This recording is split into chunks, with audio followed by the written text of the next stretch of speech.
So what we've got here, we flipped the script a little bit. Now we've got the Niners on offense, the Lions on defense. The Lions, of course, tremendous front seven. Sometimes they'll take Nick Fairley and Ndamukong Suh and kick them to the outside, have the ends come in and play tackle. They'll move the linebackers around. They'll move Suh all over the place. They basically want to keep Smith guessing as to where their best players are coming from. In this particular place, let's just say that it's a pretty standard formation for them. You'll have Suh and Fairley on the inside. You'll have Averill on the outside. You'll have Van den Bosch in there. You'll have your normal standard group here. Now, the Niners want to do what they did to the Packers, which is spread out the defense as much as they can. Try and take advantage of some questionable cornerback and safety help, especially with Louis Delmas hurt. In the safety core, the Lions are hurting a little bit. So in this particular case, they've gone ultra wide. All right, so you've got A.J. Jenkins here, Randy Moss, Crabtree, Vernon Davis, and then over here you have Frank Gore. Now Gore could also line up back there as well.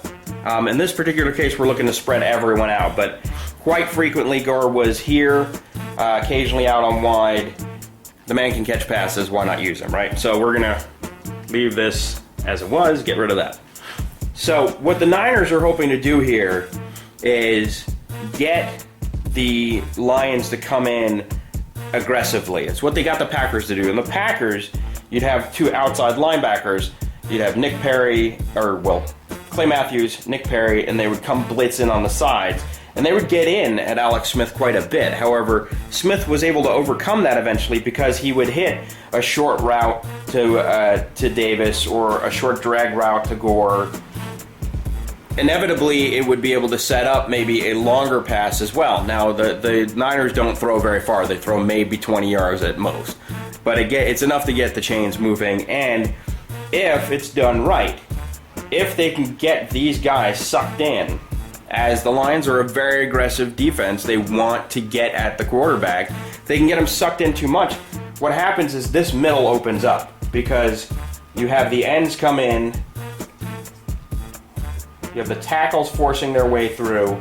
Quite often you'll have another linebacker trying to come in here or coming in through here.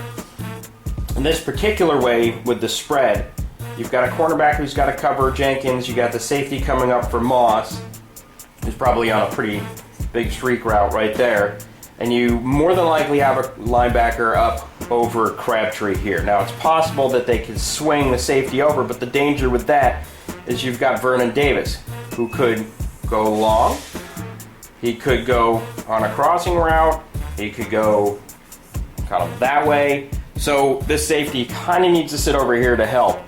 More than likely you'll have, if Vernon Davis doesn't stay in the block, you'll have him do that, and then you'll have Gore come across on a drag or something like that so he can be hit short if Smith needs an assist. Now, for the Lions, what they need to do is keep a linebacker, potentially two, depending on how many they have to cover back here. They need to have guys who are going to stay at home. Their linebacker core has to stay somewhere in here because otherwise they're going to get killed by things like Gore's drag route or Crabtree on a short pass like that, which hurt the Packers more than once the other day.